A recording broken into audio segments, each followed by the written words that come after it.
কোনো একটা জীবন মৃত্যুর মুখোমুখি হয়েছে, এ সময় তাকে মৃত্যুর মুখে রেখে বা তার প্রতি নজর না দিয়ে সেনাবাহিনী দাঁড়িয়ে থাকতে পারে না। অবশ্যই সেনাবাহিনীর জন্য জীবন রক্ষা সবচেয়ে গুরুত্বপূর্ণ, সেই কাজটিই করেছি এবং করব।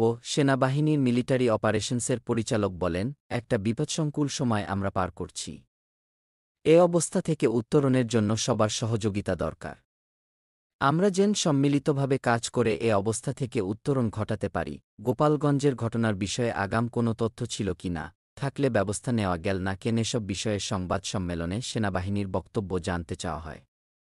জবাবে সেনা কর্মকর্তা শফিকুল ইসলাম বলেন, যে কোনো রাজনৈতিক দল কোথায় তাদের সভা, সমাবেশ বা বৈঠক করবে, এটা মূলত স্থানীয় প্রশাসন ও পুলিশের কাছ থেকে ক্লিয়ারেন্স নিতে হয়।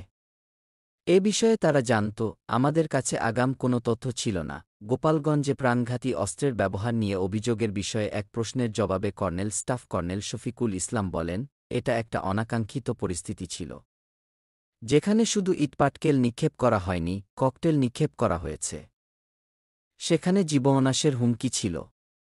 তখন আত্মরক্ষার্থে আইনশৃঙ্খলা রক্ষাকারী বাহিনী বল প্রয়োগ করতে বাধ্য হয়েছে। এখানে প্রাণঘাতী কোনো অস্ত্রের ব্যবহার করা হয়নি।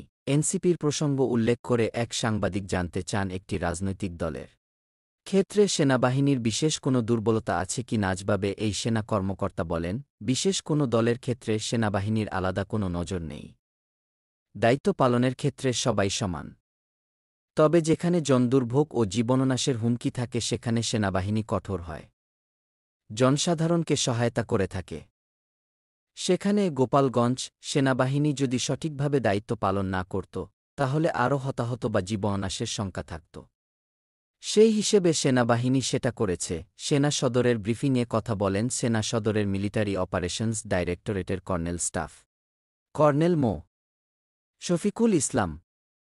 আজ বৃহস্পতিবার দুপুরে ঢাকা সেনানিবাসের অফিসার্স